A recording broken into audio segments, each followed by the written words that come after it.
Hanya karena anak laki-laki itu saat makan, secara tidak sengaja menjatuhkan kacang ke atas meja.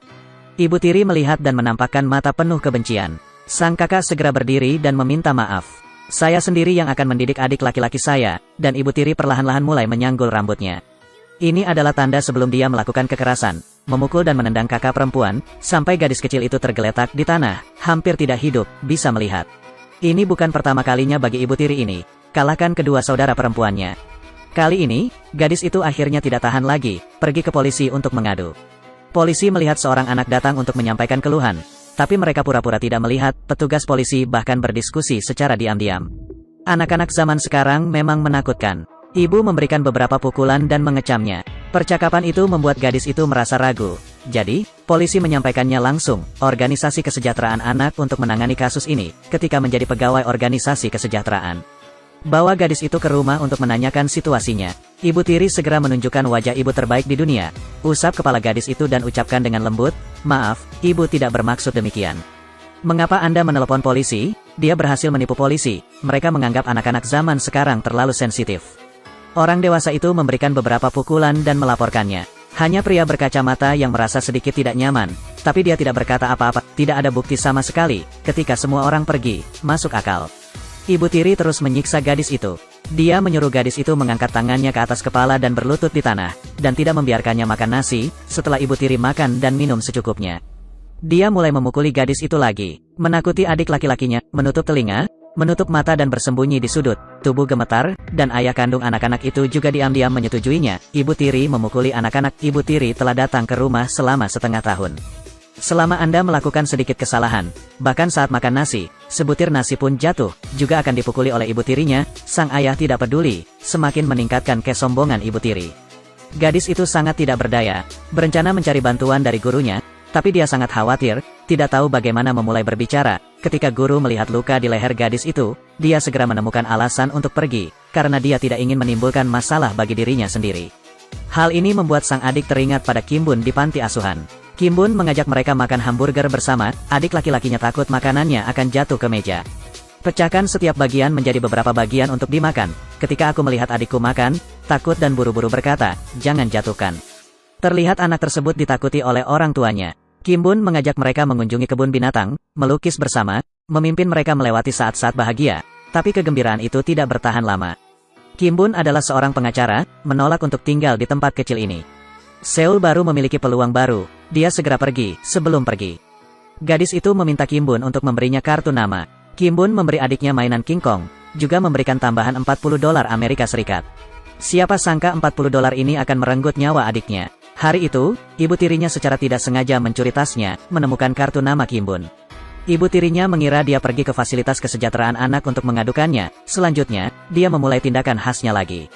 "Mulailah mengikat rambut Anda." Mata gadis itu dipenuhi ketakutan. Setelah dipukuli dia dilempar ke toilet. Gadis kecil itu dipukuli sampai mati. Adapun pasangan itu, mereka berada di luar rumah sambil makan dan minum dengan baik. Keesokan harinya, gadis itu tiba-tiba pingsan di kelas, telinga masih berdarah. Adik laki-lakinya mengeluarkannya. $40 Amerika Serikat ingin pergi makan hamburger bersama saudara perempuannya besok. Saat ini, ibu tiri masuk, mengira adik laki-lakinya telah mencuri uangnya. Segera marah, mendorong adik laki-lakinya ke tanah, memanggil gadis itu turun dari tempat tidur, menamparkan secara langsung, memaksa gadis itu untuk memukuli adik laki-lakinya sendiri, setelah adiknya menepuknya dengan lembut. Melihat gadis itu tidak memiliki cukup kekuatan untuk bertarung, dia menariknya ke samping, mulai memukul dengan keras, seolah melampiaskan dendam yang mendalam. Tangisan kesedihan adik laki-lakinya bergema di seluruh gedung. Tetangga di lantai bawah mendengar suara gedoran dari langit-langit. Kali ini lebih serius dari sebelumnya, tetangga tidak mau ikut campur dalam urusan orang lain. Merasa bahwa mengurus diri sendiri saja sudah cukup, meminta tetangga melewati pintu mereka, mendengar tangisan kedua bersaudara itu. "Saya hanya bisa menjadi sangat tidak berdaya dan menggelengkan kepala." Anak laki-laki itu dipukuli sampai dia sekarat sebelum ibu tirinya berhenti. Sang kakak menyentuh perut buncit sang adik, menangis tanpa henti. Saudara laki-laki yang sekarat memberitahu saudara perempuannya. "Kesalahan apa yang kami lakukan pada akhirnya? Aku merindukan ibuku." Jadi, sang adik menutup matanya selamanya. Kali ini, dia menganggapnya beruntung, menyeret tubuhnya yang tak berdaya dan terluka menuju balkon, melihat ke arah pemandangan malam di kejauhan. Dia sangat merindukan kebebasan, tapi tempat ini tampak seperti neraka di bumi. Dia sangat berharap seseorang dapat membantunya. Gadis itu perlahan melepaskannya. Di telapak tangannya ada sobekan uang. Bersama adik laki-lakinya, dia terbang ke kejauhan. Adik laki-lakinya telah pergi selamanya. Ibu tiri yang kejam ini memukuli anak laki-laki itu sampai mati setelah masih hidup. Tapi ingin membiarkan adiknya yang disalahkan. Dia bertanya kepada gadis itu bagaimana cara memukuli kakaknya sampai mati. Di bawah ancaman, gadis kecil melambai dan menendang, mengatakan bahwa dia bertarung seperti itu. Juga memberitahu putrinya bahwa adik laki-lakinya telah mencuri uang dari ibu tirinya. Kakak perempuan yang marah memukuli adik laki-lakinya sampai mati. Menghadapi ancaman dari ibu tiri, gadis kecil itu hanya bisa menurut. Dia juga memaksa gadis itu untuk menulis surat yang mengakui kejahatannya. Jadi, gadis itu didakwa melakukan pembunuhan, padahal pelaku kejahatan di bawah umur tidak akan dihukum. Tapi gadis itu harus menanggung tuduhan membunuh saudara laki-lakinya selama sisa hidupnya. Air liur para reporter dan penonton hampir menenggelamkannya. Kim Bun tahu sendiri, memberi anak itu $40 baru saja menimbulkan bencana bagi anak itu. Dia sangat menyalahkan dirinya sendiri. Dia tidak ingin berdiri dan menonton lagi. Memutuskan untuk menggunakan senjata sah untuk melindungi anak laki-laki itu. Dia menemukan gadis kecil itu. Dia tidak lagi peduli padanya. Di hati gadis kecil di dunia ini, tidak ada yang akan membantu saya. Kim Bun tidak punya pilihan selain mencari teman sekelasnya, Jongki. Dia membiarkan Jongki mengiriminya banyak hadiah, serta pemutar musik. Di pemutar musik, Kim Bun dengan tulus meminta maaf kepada gadis kecil itu. Gadis kecil itu mendengarnya dan akhirnya menemukan keberanian. Baru saja hendak keluar pintu untuk mencari Kim Bun. Tapi sekarang ibu tirinya telah kembali. Melihat pemutar musik di tangannya, bisa jadi merupakan pertempuran sengit. Kenakan sepatu hak tinggi dan mulailah menendang. Ibu tiri yang mengenakan sepatu hak tinggi menendang putrinya dengan kasar. Hingga gadis kecil itu ditendang hingga ia tertelungkup dan tidak bisa bangun. Jongki mendengarnya di luar pintu dan segera memanggil Kim Bun. Kim Bun bergegas mendekat, tepat ketika ibu tiri hendak mengangkat kursi untuk menghancurkannya. Kim Bun menggedor pintu rumah. Melihat gadis kecil itu sekarat, dia menangis. Dia bertanya kepada ibu tirinya apakah dia masih manusia. Kim Bun menggendong gadis itu keluar. Ibu tirinya masih tanpa malu-malu mengatakan dia menculik anak-anak. Kim Bun mengatakan hukuman yang akan kita temui di pengadilan. Kali ini Kim Bun tidak lagi goyah. Dia bertekad untuk mendapatkan keadilan. Apapun yang terjadi, dia harus membantu gadis malang ini. Kim Bun pergi ke dokter forensik. Dari pemeriksa medis, dia mengetahui penyebab kematian anak laki-laki tersebut.